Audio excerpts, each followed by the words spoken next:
The gallery opening was modest, just a small space in Brooklyn showcasing local artists. I stood in front of my latest painting, a piece that had taken me 3 months to complete. The price tag read $800, a fraction of what my work usually sold for under my other name. Emma, darling.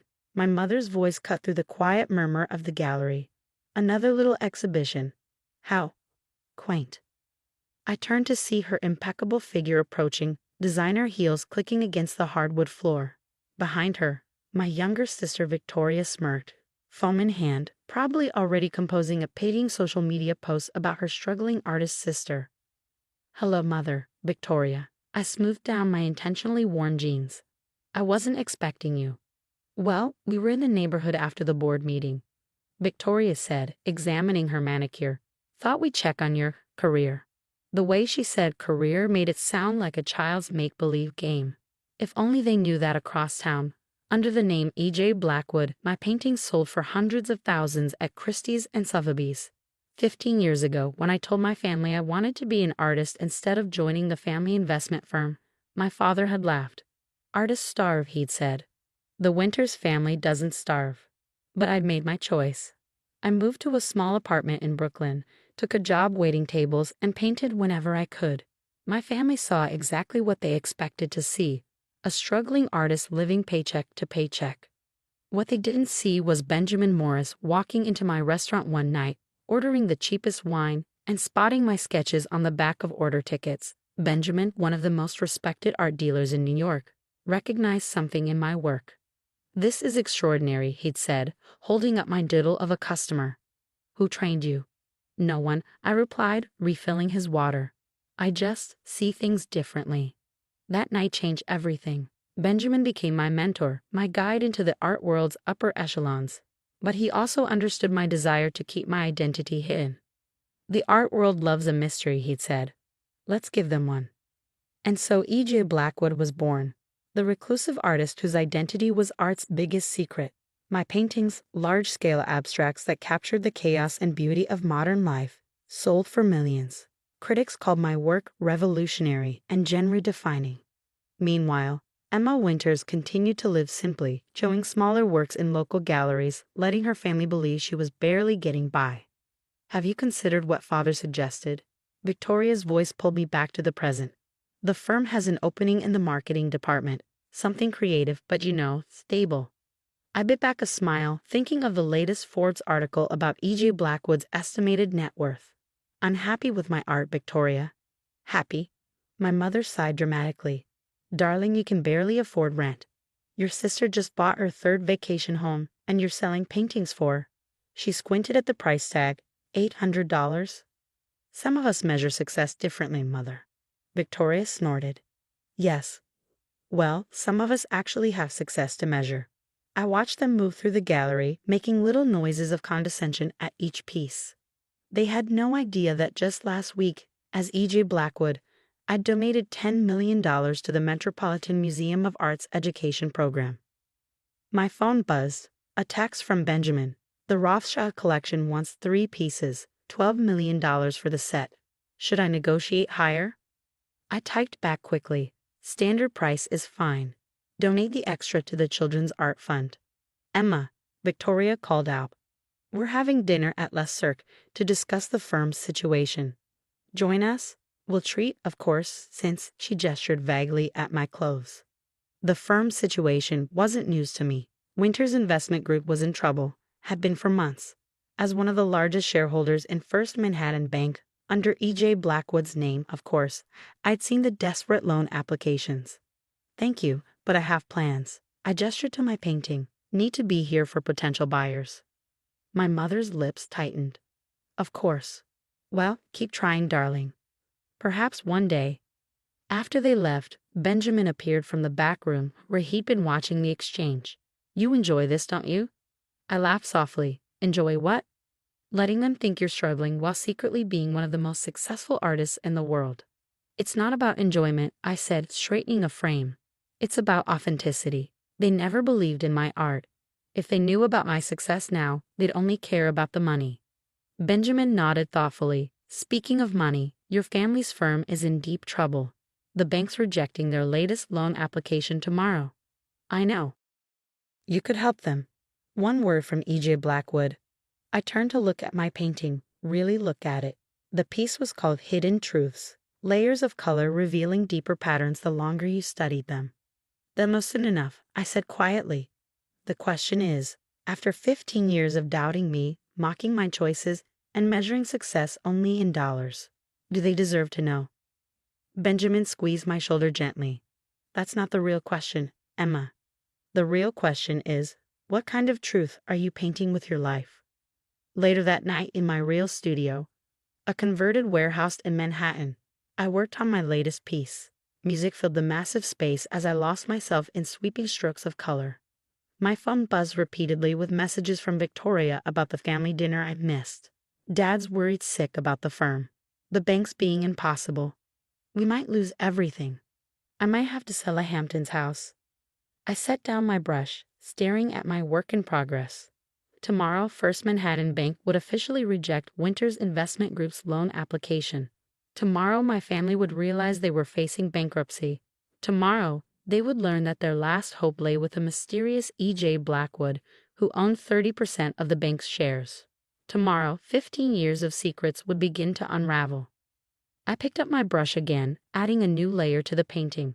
Sometimes the deepest truths hide in plain sight, waiting for the right moment to emerge from the shadows. The Winters Investment Group's offices occupied 3 floors of a Manhattan high-rise.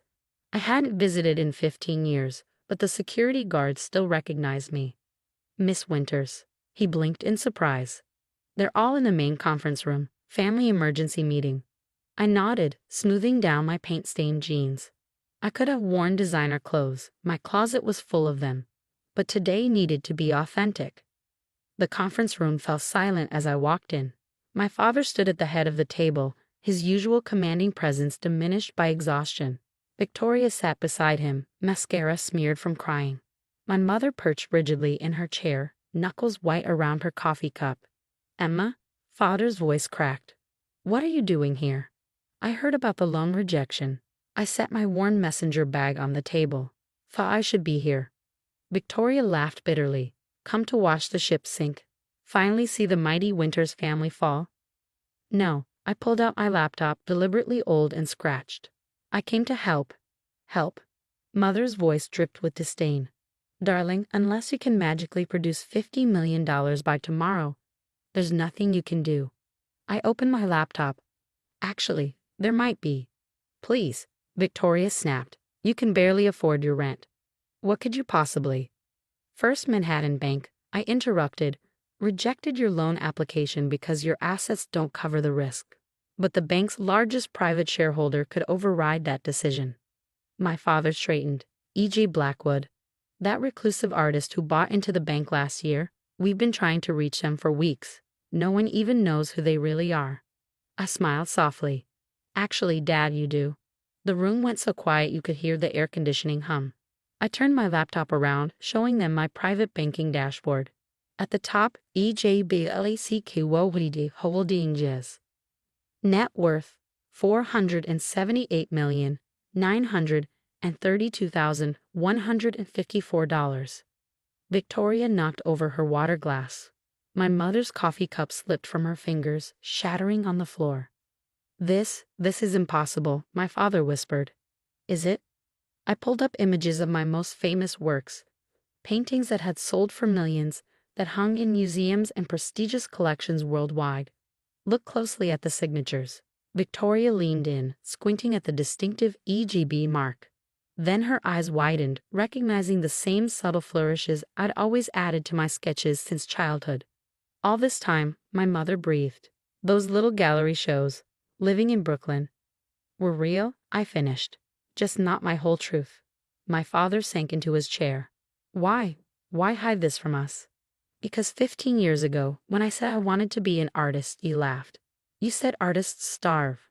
I met his eyes steadily. I needed to succeed or fail on my own terms, not as a Winters. But you succeeded beyond anything we could have imagined, Victoria said, her voice small. Yes, and every time you mocked my struggling artist life, every condescending comment about my career, every pitying invitation to dinner, You showed me exactly who you really were. The weight of 15 years of judgments hung heavy in the air. So now what? My father asked quietly. You own enough shares to save us. Will you? I pulled out a folder. The real reason I come. I have terms. Of course, Victoria muttered. Revenge served cold. Not revenge, I corrected. Evolution. First, the firm will establish a major arts foundation, supporting young artists from underprivileged backgrounds. My father nodded slowly. Second, your predatory investment practices end. No more destroying small businesses for profit. The firm will focus on ethical investment and community development. That will cut our profits, Victoria started, but father raised his hand to silence her. And third, he asked. Third, I met each of their eyes in turn. You need to understand that success isn't measured by the size of your bank account or the address of your vacation home. It's measured by the impact you make, the lives you touch, the truth you speak. My mother stood up suddenly, her chair scraping back. For a moment, I thought she was angry. Then I saw the tears in her eyes. All these years, she whispered, we thought we were watching you struggle. But you were watching us instead, weren't you? Seeing who we really were. Yes. And who were we? Victoria asked, her voice trembling. People who valued wealth over authenticity, status over sincerity. I opened my laptop again. But people can change. That's why I'm here. With a few keystrokes, I approved the bank's loan. My father's phone buzzed immediately with the confirmation. The money will be in your account within the hour, I said, standing up. The paperwork for the foundation is already drawn up. Your lawyers can review it. Wait, my father called as I reached the door. Where are you going? Back to my studio. I have a painting to finish. But we have so much to discuss, to apologize for. I turned back one last time. Apologies are like art, Dad. They're worthless unless they're authentic. Take some time. Really think about the past 15 years, about who you want to be going forward. And then, my mother asked softly, then come to my next gallery opening. My real one, at the Metropolitan Museum. Not as the wealthy Winters family, but as people who want to understand why their daughter loves art more than money. That evening in my warehouse studio, I worked on my latest piece, a massive canvas exploring the themes of truth, perception, and revelation. My phone buzzed with messages from my family, but I let them wait. Benjamin stopped by, carrying coffee and a curious expression. How did they take it? About as expected. I stepped back from my painting, shocked, confused, realizing that maybe they never really knew me at all. And how do you feel? I studied my work, layers of color revealing and concealing deeper truths. Like I finally finished a 15-year painting. Now it's their turn to look closer, to see what's really there. And if they don't? I smiled, adding one final brushstroke to the canvas. Then at least I stayed true to my art, both on a canvas and in life. The next morning, a delivery arrived at my studio, my mother's broken coffee cup from the conference room, carefully glued back together. Inside was a note. Some things that break can be rebuilt if we're willing to see the beauty in the cracks. Mom. I placed the cup on my studio shelf, next to my first paintbrush. Sometimes the most valuable masterpieces are the ones that take the longest to create, whether they're painted on canvas or lived in life. And sometimes the truest art is simply being exactly who you are, even when the world expects something different.